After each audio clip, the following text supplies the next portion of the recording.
Hey there, Bears News Fan Report crew. Drop a like and subscribe to Bears News Fan Report right now so you never miss an insider scoop. Can you believe the transformation unfolding at Halas Hall? It's almost cinematic. One moment, we're still reeling from the chaos of the Matt Eberflus era. Those late-game clock misfires, the loud locker room tension, the feeling that the ship was careening off course. And now, under Ben Johnson's watch, everything seems to be clicking into place. But what exactly has changed? How did a coach with zero head coaching experience suddenly command such respect and spark this dramatic culture shift? That's the million-dollar question, isn't it? Let's set the stage. When the Bears relieved Eberflus of his duties on Black Friday, finally acknowledging that his defensive-minded approach was leaving the offense in shambles, fans rejoiced. Yet, deep down, many wondered whether the next hire might simply be more of the same. Then word broke that Ben Johnson, the offensive mastermind who helped Detroit's engine roar to life, was stepping in. Suddenly, expectations skyrocketed. Could this be the coach who finally unlocks Caleb Williams' full potential? You might recall some of the horror stories from the Eberflus tenure. Jaylon Johnson reportedly stormed the locker room after another third-and-long debacle, demanding answers. One eye-popping example: Eberflus declined a timeout before a Hail Mary that ultimately sank Chicago against Washington, an inexplicable decision that had defensive players shaking their heads in disbelief. And just last season, Kyler Gordon's no-comment response when probing reporters about the locker room atmosphere said more than any carefully worded quote ever could.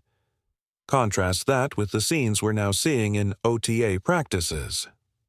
Ben Johnson wields his whistle like a conductor's baton, stopping drills mid-play if a route isn't crisp or a blocking assignment isn't nailed. It's not micromanagement. It's mastery. Players report that Johnson's attention to detail feels like having a personal tutor at every position, from the wide receivers running pinpoint patterns to the offensive line executing angle blocks with precision. Could this level of accountability be the missing ingredient that turns the offense from turnover-prone to turnover-proof? Digging deeper, you'll find whispers that the locker room vibe has undergone a seismic shift. Veteran linemen who once rolled their eyes at Eberflus' late-game schemes now praise Johnson's game plan creativity. One unnamed source, even, revealed that the offensive unit feels empowered, free to voice ideas and iterate on plays rather than simply follow rigid scripts. Is this newfound collaboration the secret sauce behind Detroit's high-octane attack, now being transplanted to Soldier Field?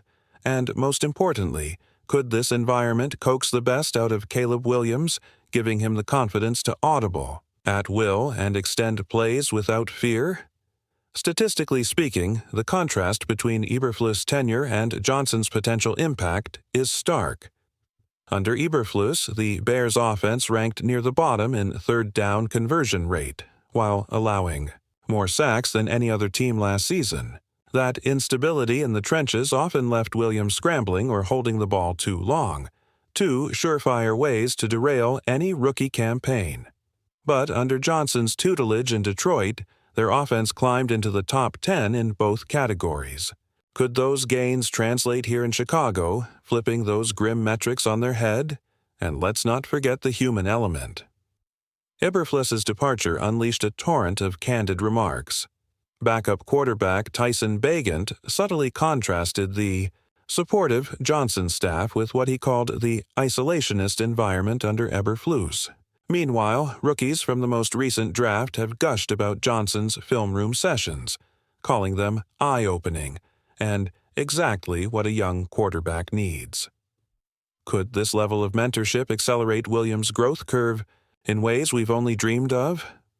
All of this raises the ultimate question: is Ben Johnson merely the next coach, or is he the architect of the new Bears dynasty? Could this philosophical pivot, eschewing defensive conservatism for offensive innovation, be what finally propels Chicago back into playoff contention? And what about the ripple effect on free agent recruiting? Will top-tier offensive assistants and veteran playmakers now view the Bears as a destination rather than a dead end? We're still in the early chapters of this story, but if the first few scenes are any indication, the monsters of the Midway might be waking up from a long slumber. As the pads pop in training camp and the season opener looms, all eyes will be on how quickly Johnson's blueprint takes hold. Could this be the moment that rewrites the narrative for one of the NFL's most storied franchises? We're about to find out. If you're as fired up as I am, go ahead and tap that like button and subscribe to Bears News Fan Report so you don't miss a single play of this unfolding saga. Picking up from the whirlwind we've already uncovered, let's dive into the nitty-gritty of how Ben Johnson's arrival could reshape every facet of this franchise. We've seen the energy shift in OTA drills and heard the glowing testimonials from players, but what about the X's and O's? Early scouting reports suggest Johnson is bringing in new play designs that emphasize motion and misdirection, tools that could keep opposing defenses guessing and give Caleb Williams the freedom to use his legs as effectively as his arm. Could this be the key to turning those nail-biting fourth-quarter drives into touchdown fiestas rather than agonizing field goal attempts? It's entirely possible. Imagine a formation where Williams lines up in shotgun, the tight end fakes a block, and suddenly the running back bursts into the flat for a quick pitch and catch. Under Eberflus, those wrinkles rarely saw the practice field. Now, insiders say Johnson is drilling these plays until they become second nature. That level of preparation could translate into faster progression through reads, fewer sacks, and more explosive gains, metrics that were sorely lacking under the previous regime. Some analysts believe that by mid-season, we'll see the Bears' offense ranking in the top half of the league in scoring, a feat that would have sounded laughable just a few months ago. Beyond scheme changes, Johnson's appointment has sent ripples through Chicago's recruiting efforts.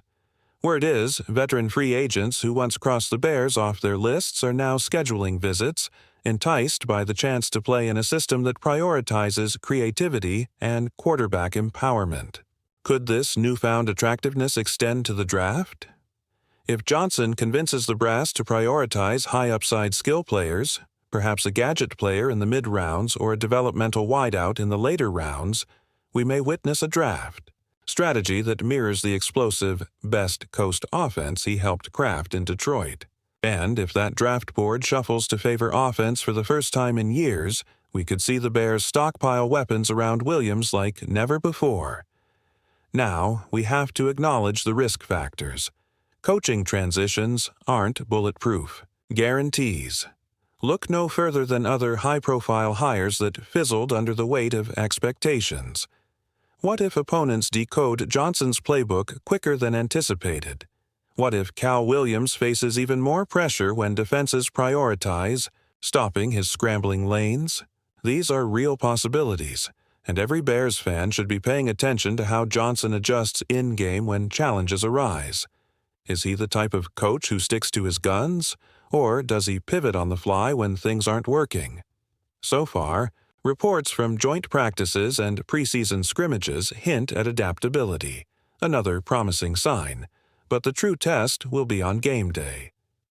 In the end, this story isn't just about comparing coaches. It's about the trajectory of a franchise yearning for relevance. Will Ben Johnson's fresh approach silence the naysayers and earn him a permanent place in Chicago lore, or will the weight of expectations turn this experiment into yet another footnote in a long history of what might have been? Only the next 17 games will tell, but what do you think? Are we watching the dawn of the Johnson era, the spark that finally lights the monsters of the Midway back into the limelight? Or is this just another fleeting firework destined to fizzle when the lights get bright? Share your boldest predictions in the comments below. I can't wait to dive into the debate with you. If you enjoyed this deep dive, don't forget to hit that like button, subscribe to Bears News Fan Report, and ring the notification bell so you're front and center for every update. Until next time, stay loud, stay proud, and as always, go Bears.